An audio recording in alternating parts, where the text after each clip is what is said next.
오늘은 5월 5일 어린이날이면서 동시에 어린이 주일입니다. 여러분들은 어린이날 하면 어떤 기억이 나십니까? 어렸을 때 어린이날 어떻게 보내셨나요? 제가 기억이 나는 것은 짜장면 한 그릇 사주시면 참 감사한 날이었고, 뭐 그렇지 않더라도 최소한 부모님이 어린이날만큼은 노는 것을 막지 않으셨던 것 같아요. 그러니까 마음껏 놀 수 있는 날이었다 하는 기억이 납니다. 우리가 보통 어린이날 하면 우리의 자녀들에게 그래, 오늘 하루는 어린이날이니까 마음껏 놀게 해줘야지, 실컷 놀아라, 이렇게 선심을 쓰는 날로 인식이 되어 있습니다. 좀 더 좋은 부모님 같으면 어린이 놀이동산 같은 데도 데려가서 즐거운 시간을 같이 보내곤 하겠죠. 아마 우리들의 마음 가운데 어린이날에 할 수 있는 것 거의 이 정도일 것 같습니다. 그러나 곰곰이 생각을 해보면 우리가 어린이날에 정말로 해야 될 것이 무엇인가라고 할 때 그것은 우리에게 맡겨주신 우리의 자녀가 얼마만큼 소중하고 가치 있는 존재인가에 대한 부모의 재인식이 필요한 날이다 하는 생각을 해봅니다. 내 자녀이기 때문에 내가 마음대로 할 수 있다는 그 잠재적 행동들이 이런 날을 통해서 한 번쯤은 이거 내 마음대로 하는 것 아닌데 하나님께서 내게 맡겨주신 귀한 선물인데, 자녀들인데 내가 하나님의 뜻에 따라 얼마만큼 잘 양육하려고 애를 썼는가, 마음을 먹었는가 하는 이 부분에 대하여 지나온 날들을 돌이켜보고 새로이 다짐을 하여서 그래, 내가 부모로서의 역할을 제대로 해야 되겠다, 바르게 양육을 해야 되겠다 라고 하는 이런 다짐을 하는 시간이어야 되겠다 하는 생각이 드는 겁니다. 그런 면에서 우리가 예수를 믿든 안 믿든 대부분의 사람들이 전 세계적으로 자녀 교육에 대한 관심이 많은데요, 그 자녀 교육에 있어서 대표적으로 모범적인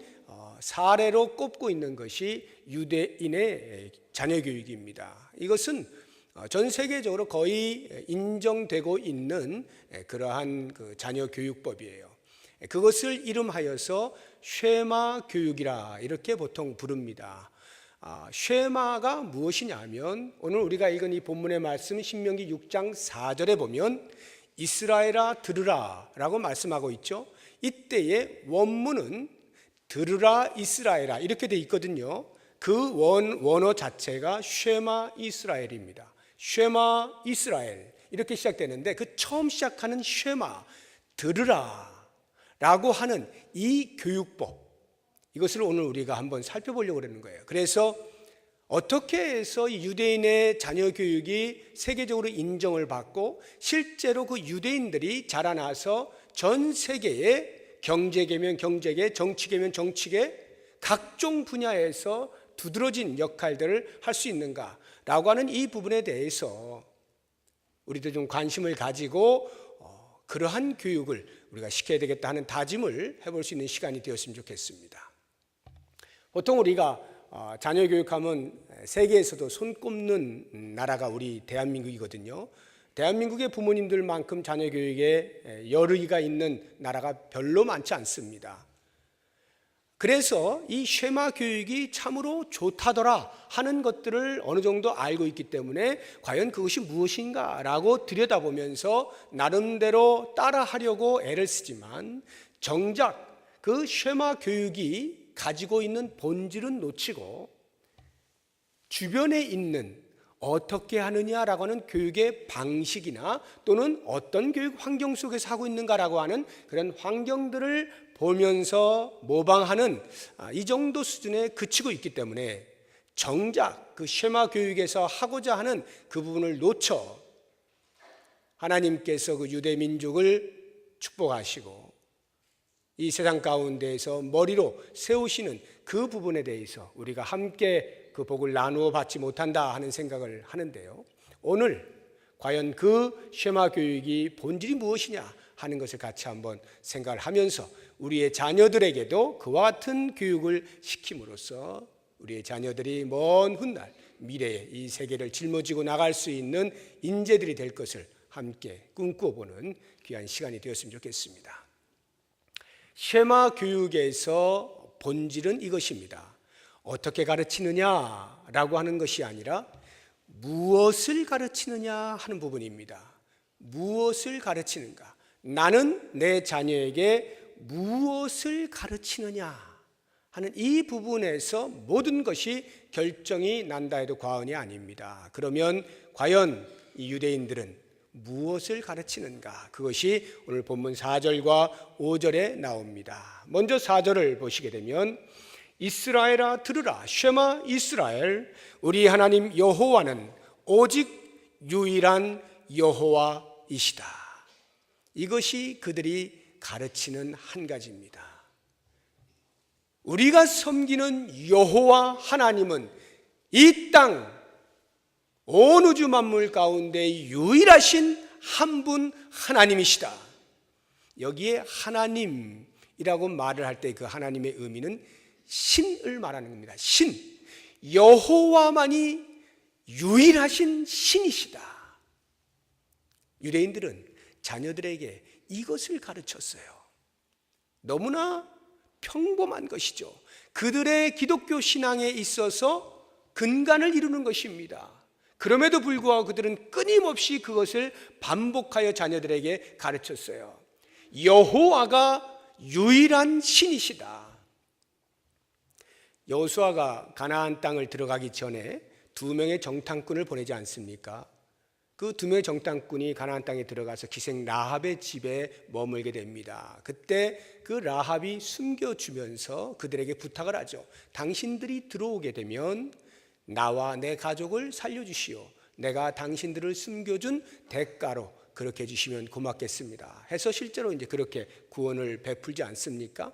그때에 라합이 그 2 정탐꾼들에게 자기와 가나안 땅에 있는 모든 사람들이 당신들이 섬기는 그 하나님에 대해서 이런 생각을 가지고 있습니다 라고 말을 해주는데 그 말이 하늘 위의 하나님, 땅의 하나님, 그 하나님이 위대하시다. 이것을 이방 민족인 가나안에 속한 모든 족속들이 다 알고 있다라고 말합니다. 우리 옛날 성경에 보면 상천하지의 하나님이라 이렇게 표현을 해놨어요. 당신들의 여호와는 상천하지의 하나님이라. 다시 말하면 하늘과 땅 두루 당신들이 섬기는 그 신과 같은 신이 없다 이 말이에요. 이방인들조차도 그와 같은 고백을 할 수 있는 것이었다고 한다면 하물며 그 하나님을 유일하신 신으로 섬기는 유대인들은, 아니 오늘날 우리들은 마땅히 너무도 당연하게 여호와만이 유일하신 하나님이십니다, 이 고백을 할 수 있어야 되고, 이것이 자녀들에게 교육을 시키는 내용이 된다 이 말이에요. 또 한 가지가 있습니다. 5절에 나옵니다. 너는 마음을 다하고 뜻을 다하고 힘을 다하여 내 하나님 여호와를 사랑하라. 이것을 가르치는 거예요.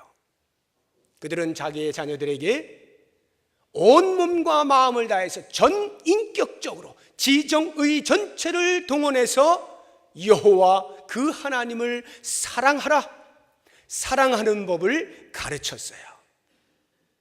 이 2가지가 그들의 교육의 내용이었는데, 그러면 과연 이것을 가르칠 때 무엇으로 가르치느냐? 교재가 필요하지 않겠습니까? 교재. 그 교재를 그들은 율법으로 삼은 것입니다. 율법을 교재로 삼아서 그 율법을 가르침으로써 율법 속에 나타난 유일신앙과 여호와를 사랑하는 그 법을 그들에게 전수하였던 것입니다. 당시의 율법이라고 하면은 아마 구전으로 내려온 그런 율법들이었을 것입니다. 그게 모세 오경으로 아마도 제한되었겠죠. 정통 유대인들은 모세 오경만을 인정하니까요. 오늘날의 우리들의 손에는 모세 오경뿐만 아니라 구약 전체, 신약 전체 성경이 우리의 손에 들려져 있습니다. 모세 오경을 가르치는 것만으로도 그것이 가능하다고 한다면 하물며 성경 전체를 놓고 그들에게 가르칠 때 성경 전체에 흐르고 있는 사상, 여호와는 오직 한 분 하나님이시다 라고 하는 사실과 우리는 오직 그 하나님을 사랑하며 사는 존재다 라고 하는 이 사상을 배울 수만 있다면 우리의 자녀들의 미래는 밝을 수밖에 없는 것이죠. 바로 이것을 우리가 가르쳐야 한다라고 하는 것입니다. 그런데 우리가 성경을 가르친다라고 할 때 우리의 자녀들에게 과연 무엇을 목적하며 성경을 가르칩니까? 혹 우리의 삶 가운데에서 도덕적으로 윤리적으로 괜찮은 수준에 도달할 수 있기 위하여 성경을 가르치지는 않습니까? 아니면 성경의 지식을 축적시키는 목적으로 가르치지는 않습니까? 그러한 목적으로 성경 고사 대회를 하는 경우들이 있어요. 노회적으로, 총회적으로. 그러면 그 성경 고사를 보는 아이들은 일주일 내내 성경 고사반이 따로 있어요. 문제만 계속 푸는 겁니다. 그러면 1년 동안 그것을 해가지고 성경 고사 대회 나가면 당연히 1등을 합니다. 그런 교회, 그런 노회가 있어요. 아마 우리 노회도 종종 나갔던 것으로 알고 있고 우리 교회에서도 아마 전에는 나갔던 것으로 알고 있습니다. 자, 그러면 과연 그렇게 해서 그 아이들이 그렇게 성경 고사를 치를 만큼 충분한 지식을 축적함으로 그에 걸맞는 삶을 사느냐라고 할 때 답은 별로 안 나옵니다. 성경 지식이 축적되는 데 있어서는 아무런 문제가 없죠. 그런데 그것이 성경을 가르치거나 성경을 배우는 목적일 수는 없는 것입니다. 그렇다고 해서 이 어지러운 세상 가운데에서 하도 정신적으로 복잡하니까 좀 정신 맑게 하기 위해서 정신을 순화시키기 위한 목적으로 성경을 배우거나 가르칩니까? 아니면 우리의 마음에 염려와 근심과 걱정이 너무도 많으니까 그 모든 것들을 다 내려놓고 평화를 얻기 위해서 하나님의 말씀을 배우거나 가르칩니까? 이것은 모두 다 성경을 배울 때 또는 성경을 가르칠 때에 하나님께서 주시는 보너스입니다. 보너스. 근데 우리는 본질을 놓치고 보너스에 신경을 더 많이 쓸 수가 있어요. 그것은 옳지가 않은 겁니다. 보너스는 따라오는 것이고 우리가 붙잡아야 할 것은 본질이죠. 그러면 본질이 무엇이냐? 우리가 성경을 가르치고 성경을 배우는 그 본질이 무엇이냐? 여호와 하나님만이 유일한 하나님이시어서 그 하나님만을 섬기고자 하는 마음이 뜨겁게 일어나는 이것을 목적하여 성경을 가르치는 겁니다. 또 한 가지, 그 성경을 배우는 동안 가슴이 뜨거워지고 하나님을 사랑하는 마음이 더 커지게 만드는 것, 이것이 성경을 가르치는 목적이라 하는 것입니다. 그래서 우리의 자녀들이 신앙교육을 제대로 받았을까에 대하여서 부모들이 만약 측정을 해보고 싶다고 한다면 그 바로미터는 하나님을 사랑하는지를 보면 알 수 있는 거예요. 우리의 자녀들이 하나님을 사랑하는가?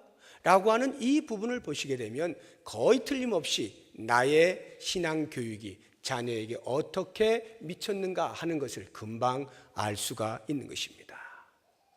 성경 지식은 많고 똑똑한데 하나님 사랑하는 마음이 별로 없다 하면 무언가 교육에서 잘못되어진 거예요. 자, 그렇다고 한다면 이제 우리가 이 하나님 사랑하는 것과 하나님이 한 분이시라는 이 사실을 가르치기 위하여 어떻게 가르쳐야 되느냐라고 할 때 어떻게, 어떤 태도로? 그 첫 번째가 부지런히 가르치는 겁니다. 7절을 보시기 바랍니다. 내 자녀에게 부지런히 가르치며. 어느 정도로 부지런히 가르쳐야 될까요? 그 뒤에 보면 집에 앉았을 때든지 길을 갈 때든지 누워있을 때든지 일어날 때든지.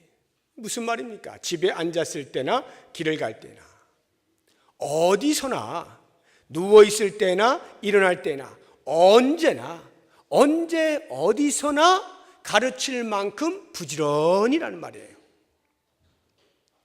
그랬을 때 이 부지런이라고 하는 것은 마음에 새겨질 때까지 반복하여 가르치는 겁니다.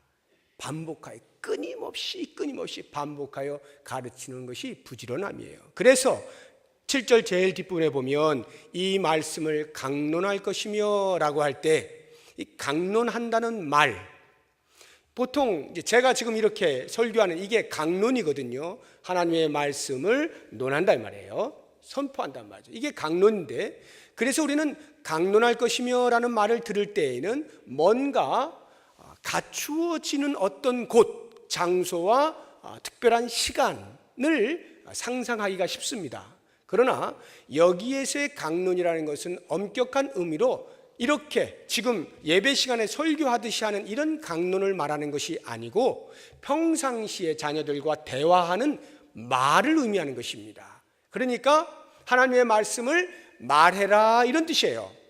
자녀들에게 수시로 만날 때마다 같이 대화할 때 하나님의 말씀을 말하라. 그 정도로 언제 어디서든 반복하여 부지런히 가르쳐라 라고 하는 것입니다. 그러면 우리의 삶에 있어서 우리의 자녀들과 나누는 대화 자체도 시간이 많지 않을런지 모르겠습니다만 대화를 나눈다고 한다면 과연 무엇을 내용으로 해서 주로 대화를 나누십니까?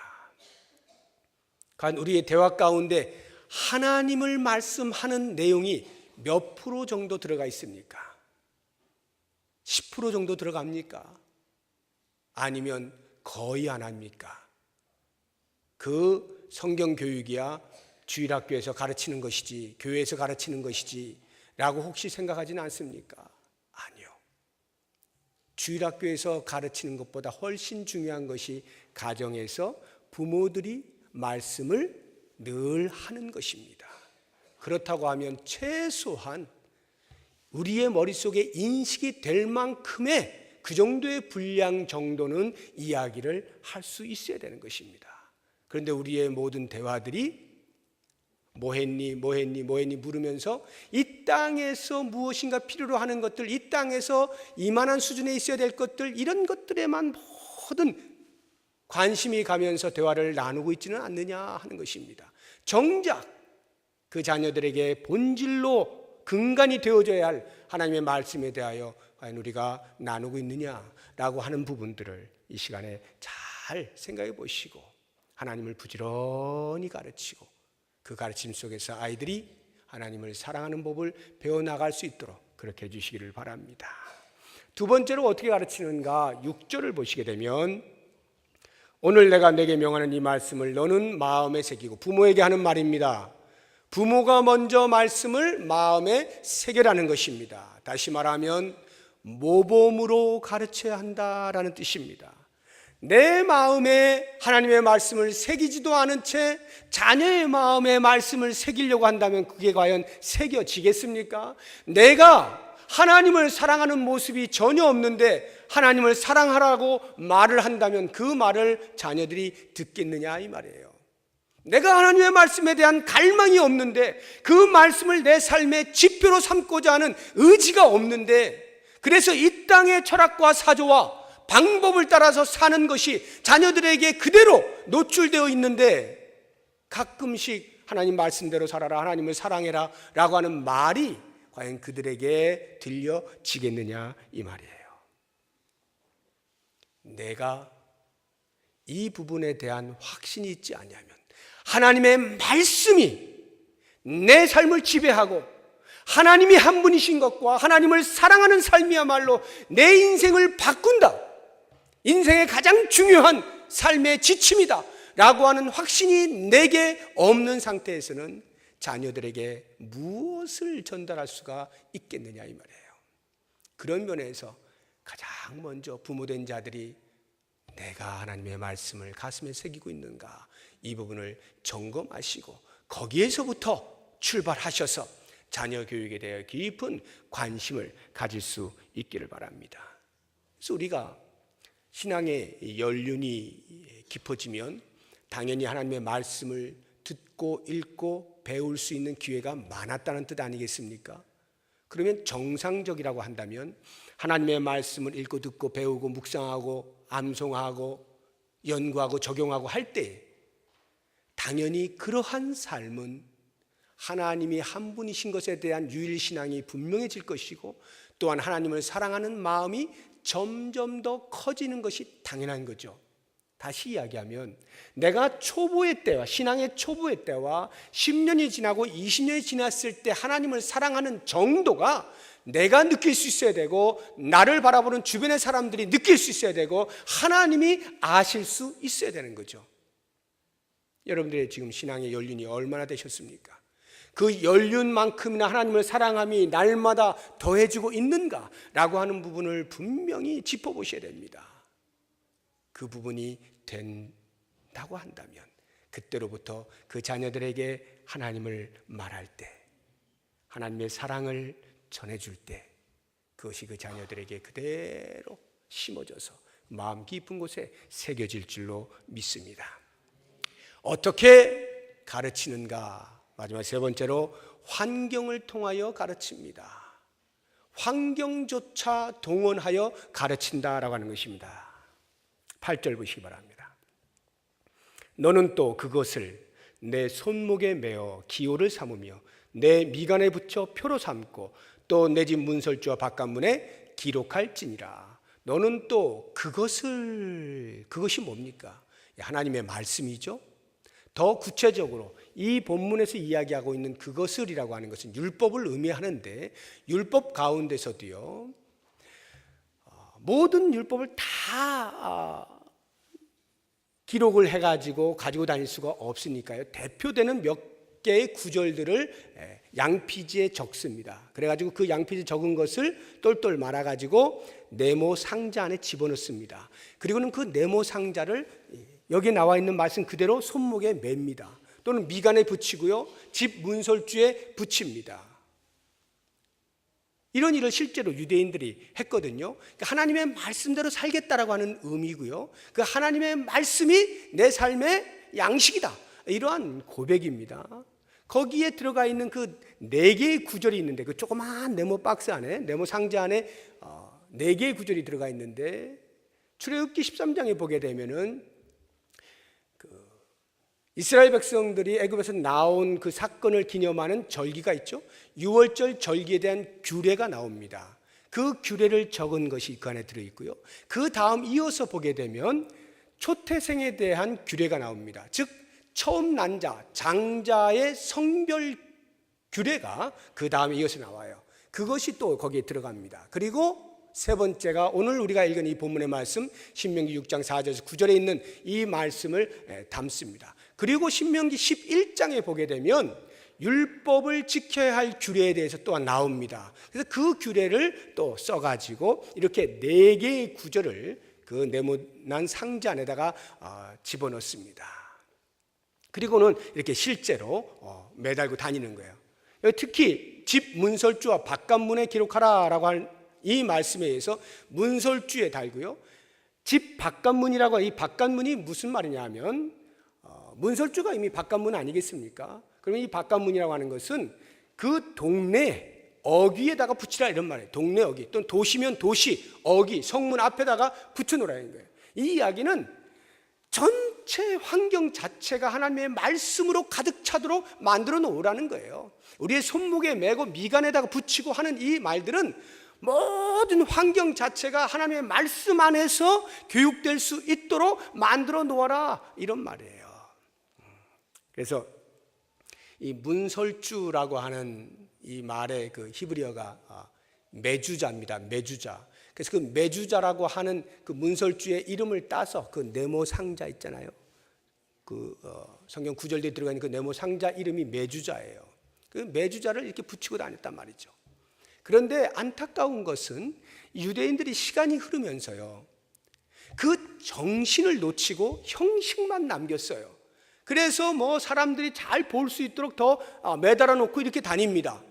나는 하나님의 말씀을 따라 사는 사람이다 라고 하는 것을 드러내는 거죠. 그런데 정작 그 하나님의 말씀을 배움으로써 얻게 되어지는 유일신앙과 하나님을 사랑하는 마음, 이것은 놓치는 거예요. 그리고 그 형식만 남겨서 사람들에게 인정을 받고, 야, 신앙심이 깊은 사람이야 하고 자기의 신앙을 자랑하는 데에 사용되어지므로 변질이 된 것이 안타깝지만, 이렇게 하나님의 말씀을 어떻게 해서든지 붙잡고 그 말씀이 우리에게 주는 목적을 실현하기 위하여 애를 썼던 그 초기의 모습들은 우리가 얼마든지 그 정신을 이어받을 수 있어야 하는 것입니다. 그렇다고 한다면 이제 마지막으로 우리가 말씀을 마치면서, 그러면 왜 말씀을 가르치는가? 왜 율법을 가르치는가? 왜 성경을 가르치는가?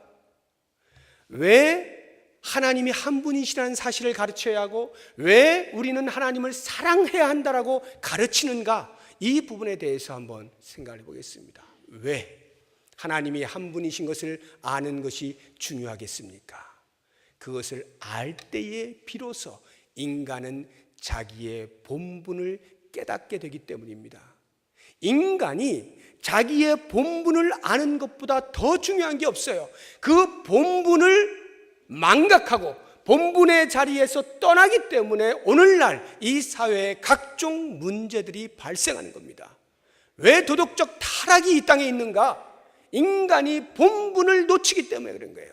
내가 누구인가를 놓치고 있는 것입니다. 하나님 앞에서 창조주이신 하나님의 손에 의하여 빚어진 피조물된 인간의 본분, 이것을 놓치게 되니까 자기의 죄된 성품을 따라 살아가는 행동들을 통하여 이 사회의 도덕이 타락을 하는 것이고 각종 문제들이 야기가 되는 것입니다. 그런데 하나님의 말씀을 배우는 것을 통하여 하나님이 유일하신 한 분 하나님이신 것을 알게 되어질 때, 그러면 나는 누구인가를 그 앞에서 발견하게 되고, 그러면서 그 여호와를 경외하면서 인간의 본분을 지켜 나가게 될 때, 거기에서 인류에 공헌할 수 있는 인물들이 나오게 되는 것입니다. 그러므로 사랑하는 여러분, 여호와 하나님이 한 분 하나님이시라고 하는 이 사실을 자녀들에게 가르치는 것 얼마나 중요한지 몰라요. 모든 인생에 해야 할 일들을 앞서서 그 근간에 두어야 할 유일한 신앙이에요. 이것을 꼭 우리의 자녀들에게 전수할 수 있기를 바라고, 두 번째로 왜 하나님을 사랑하는 법을 가르쳐야 하는가? 이것은요, 그 하나님을 사랑하는 하나님과 나와의 관계를 알게 되어질 때, 아니 그 관계 안에서만 인간은 가장 행복을 느끼도록 지음받았기 때문에 그렇습니다. 우리 인생이 어디에서 가장 큰 행복을 누리느냐? 그것은 하나님과의 관계 속에 있을 때만 가능한데, 그 관계가 다름 아닌 사랑의 관계라는 거죠. 하나님이 아담과 하와를 창조하실 때 온 우주 만물을 먼저 창조하시고 아담과 하와를 창조하셔서 그들로 하여금 다스리고 번성하도록 충만하도록 그렇게 말씀하지 않습니까? 인간들을 사랑하시는 하나님의 마음이죠. 당신의 형상대로 지음받은 자가 하나님께서 그렇게 지어놓고 그 사랑의 관계 속에서 하나님도 기뻐하시고 인간도 그 안에서 가장 행복할 수 있는 최적의 상황을 만들어 놓으신 겁니다. 우리가 하나님을 사랑한다라고 하는 것은 우리의 죄된 성품이 하나님으로부터 떠나 있던 인생에서 하나님의 말씀을 통하여 하나님이 우리를 얼마만큼 사랑하시고 얼마만큼 구원의 은혜를 베푸셨는지를 깨닫고 그 사랑 안으로 다시 들어오게 됨으로써 원래 하나님께서 인간들을 창조하시고 복주시기로 작정하신 그 행복의 테두리 속으로 들어오게 되는 거죠. 우리가 그것을 느낄 수가 있게 되는 거예요. 그렇기 때문에 우리는 하나님을 사랑하는 법을 날마다 배워야 하는 거예요. 우리의 자녀들이 하나님 사랑하는 법을 배워 나갈 때 그 자녀들의 미래는 가장 큰 행복으로 나아갈 수가 있게 되는 것입니다. 바로 이와 같은 이유들을 오늘 말씀을 통하여 분명히 인식하시고 이 어린이날 어린이 주일을 맞이하면서 우리의 자녀들을 이제부터라도 내가 어떻게 양육해야 되겠다라고 하는 그 진리의 말씀을 꼭 붙잡으시고 아름다운 미래가 있는 우리의 자녀들이 될 수 있기를 주의 이름으로 축복합니다. 기도하겠습니다. 하나님 아버지, 인간의 본분을 망각하고 이탈함으로 온갖 사회적 문제들을 야기하고 있는 이때에 여호와 하나님이 오직 우리의 섬김의 대상이신 유일하신 하나님인 것을 우리가 먼저 깨닫고 우리의 자녀들에게 알려주기를 소망합니다. 주님, 우리 인간들이 하나님을 사랑할 때 가장 큰 행복을 누릴 수 있는 이 사실을 말씀을 통하여 먼저 깨닫고 우리의 자녀들에게 들려주기를 원합니다. 주여, 우리의 자녀들이 참으로 하나님의 손에 들림받아서 이 땅에서 훌륭한 인재들로 자라날 것을 소망할 때 이 본질을 놓치지 않게 하시고 바르게 교육할 수 있는 우리 부모들이 되게 하여 주시옵소서. 예수님의 이름으로 기도드립니다. 아멘.